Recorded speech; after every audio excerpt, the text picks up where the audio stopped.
This again is Michael Dublin Sr.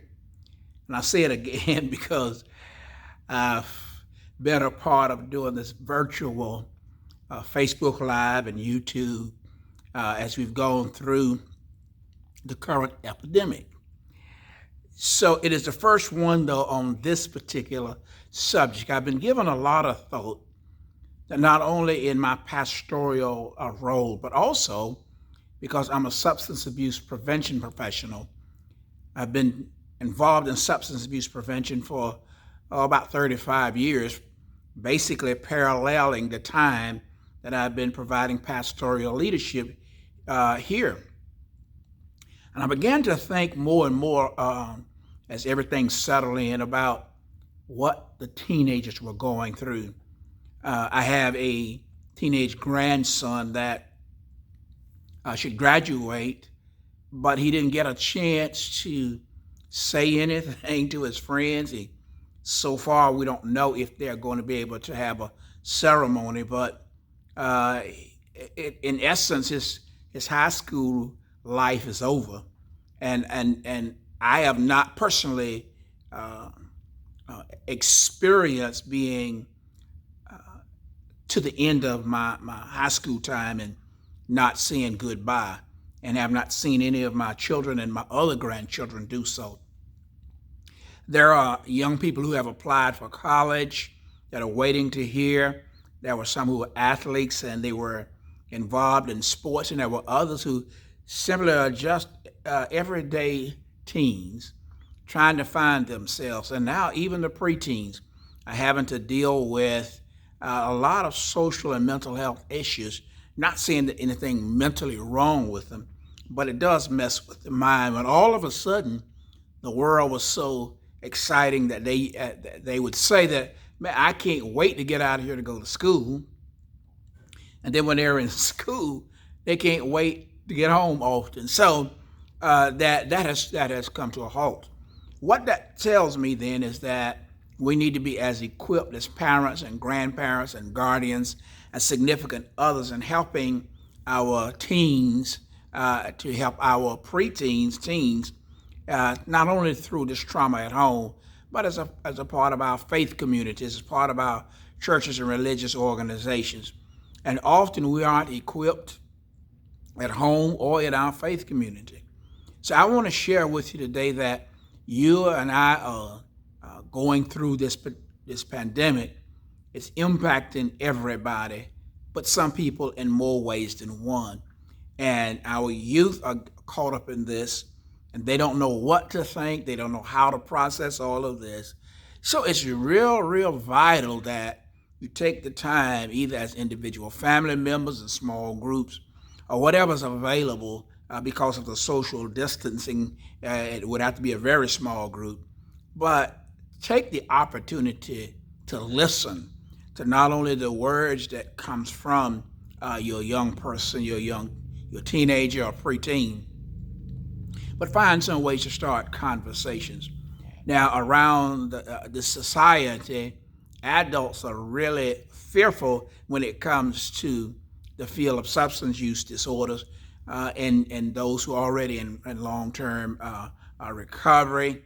They have a different story that they don't want to lose, and they're on that journey, long-term journey. So the impact then can be pretty significant as people are trying to find their way. But I want to focus today on a program I'm involved with called Talk It Out. It gives the most essential basics to help parents and youth have a conversation. Talk it out. Let's share some things. Let me listen to you. Let me share some things, but also let's do it in a way that's productive for everybody that's involved. So this particular program is great about allowing that to happen, given the statistics, as everybody does, but opening up the heart and mind to be able to actually deal with a particular issue, and that is around drinking. Underage drinking has always been a problem. Some years you'll see that it declined, other time it goes back up. Other time it has declined again, but it's always declining at too high a level of usage.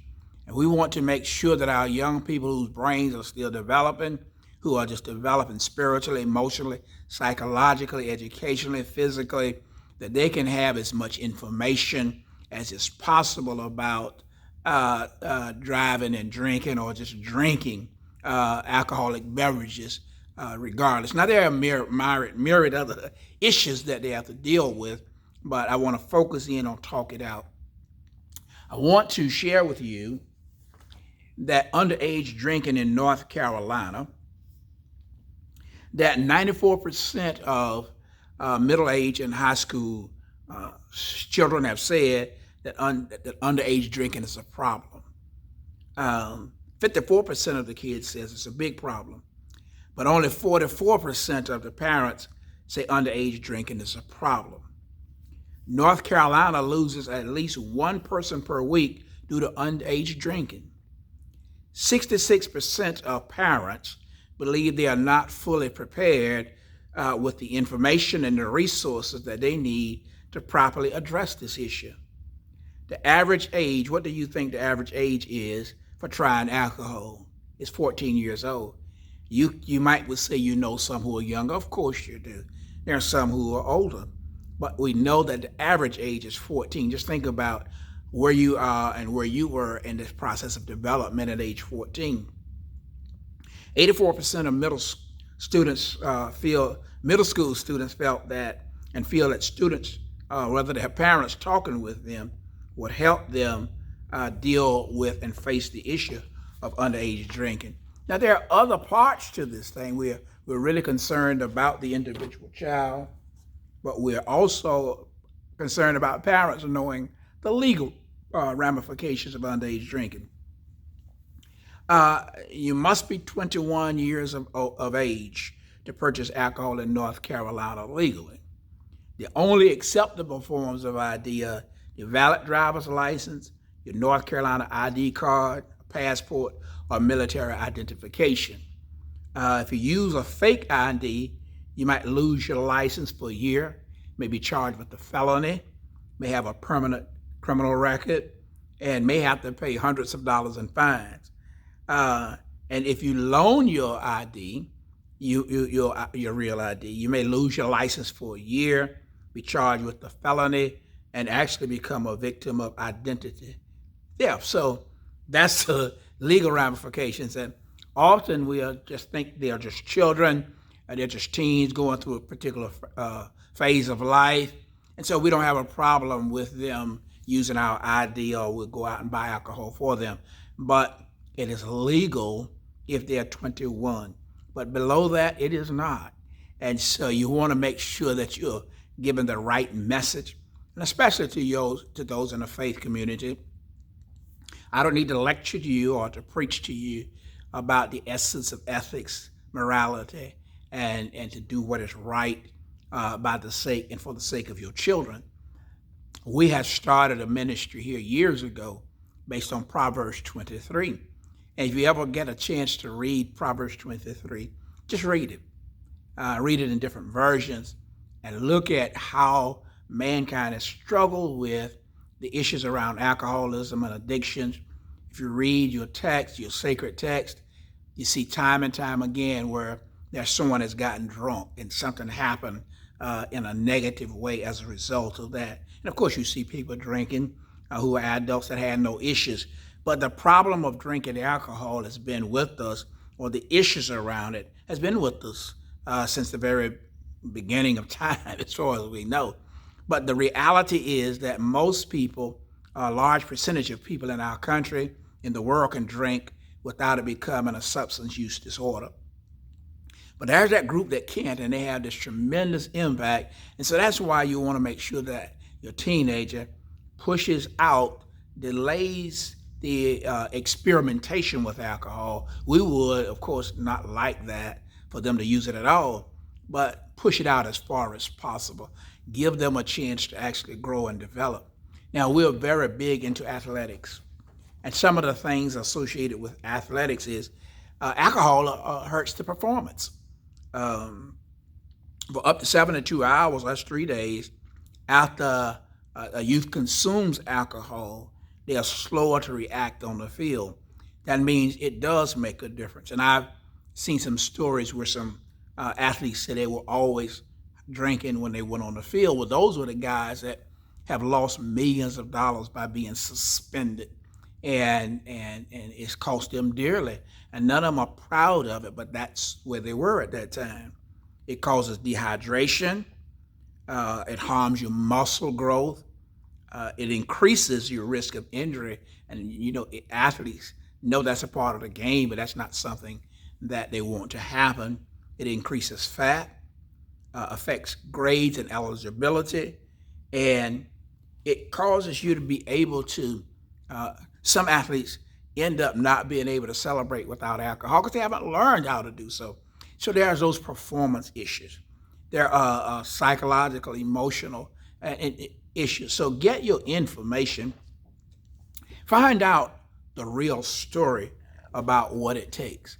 So I said that Talk It Out as a program that is a proven program. It is one that can be easily used by anybody. That's the simplicity, and yet it's very, very powerful. Everybody needs to know how to talk to one another. Everybody needs to know how to listen, how to have a conversation, and not to say things that have not proven to be true, but so that that child, that teenager, that preteen will have a trusting bond. Even if they choose not to follow what the parents said, they will always, always have a deep appreciation for the fact that the parent got the facts, were able to share with them their realities. So, in order to get a conversation started, ask your child, if you're a parent, and or not just your child, but teenagers, open-ended questions. Don't interject too much, and say things that we can honestly say, but listen to what they have to say. There's nothing like a listening ear. Be quick to listen, slow to speak, and then take advantage of every situation. For example, a lot of people are watching movies now. A lot of people playing the different games now because they have this time. Well, why don't you just sit down with your teenager, take some time, and ask, well, when that person did this in that scene, what did you get from that? How do you see that? Use the music. Use anything that starts that particular conversation. But you've got to use age appropriate. I know as a parent, I didn't know what age appropriate was, so I started teaching my children like they were adults when they were 2 or 3 years old. But it is incumbent upon us to really do as much as possible what is age appropriate.